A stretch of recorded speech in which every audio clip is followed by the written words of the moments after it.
Mahanadi serial next பிரேமோ என்ன மாதிரியான twist ஆக்க போகுதுன்னு பார்க்கலாம். யமுனா வந்து ரொம்பவே கோபத்துல இருக்காங்க. குமரன் வந்து யமுனாவுக்கு கால் பண்றாங்க. யமுனா என்னமா பண்ணிட்டு இருக்கேன்னு சொல்லிட்டு கேட்டுட்டு இருக்காங்க. மாமா எனக்கு நல்லாவே தெரியும், இப்ப வந்து நிவின் உங்களுக்கு கால் பண்ணி நடந்த இன்சிடென்ட்டை பத்தி சொல்லியிருப்பாரு, அதனாலதான் நீங்க எனக்கு ஃபோன் பண்றீங்க.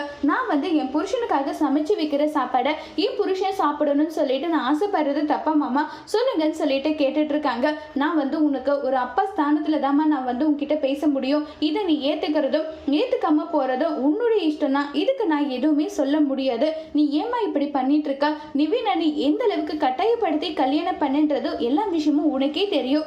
நிவினோட மனசு மாறணும்னா கொஞ்சமாவது அவனை ஃப்ரீயா விடணும். ஆனா அதை பண்ணாம நீ பாட்டுக்கு டார்ச்சர் பண்ணிக்கிட்டே இருந்தா நிவின் எப்படிமா உன்னை வந்து ஏத்துக்கிறதுக்காக ஒரு ஆப்பர்ச்சுனிட்டி வரும்? அதை பத்தி நீ யோசிச்சு பாத்தியான்னு சொல்லிட்டு கேட்டுட்டு இருக்காங்க. அப்ப நான் பண்றது தப்புன்னு சொல்ல வரீங்களா? ஆமா யமுனா, நீ பண்றது தப்பு தான். எதுக்காக இப்படி பண்ணிட்டு இருக்க? நிவினை ஏமா நீ இவ்வளவு டார்ச்சர் பண்றேன்னு சொல்லிட்டு பயங்கர கோவப்பட்டு பேசிட்டு இருக்காங்க. இதை கேட்டதுக்கு அப்புறமும் யமுனா வந்து அவங்களுடைய மனசை வந்து மாத்திப்பாங்களா? மாத்திக்கிட்டு நிவினை வந்து எப்படியாவது யமுனா பக்கம் இழுக்கிறதுக்காக ஏதாவது ஒரு முயற்சி பண்ணுவாங்களா இல்லையாங்கிறத வரப்போற எபிசோட்ல வெயிட் பண்ணி பார்க்கலாம். தேங்க்யூ.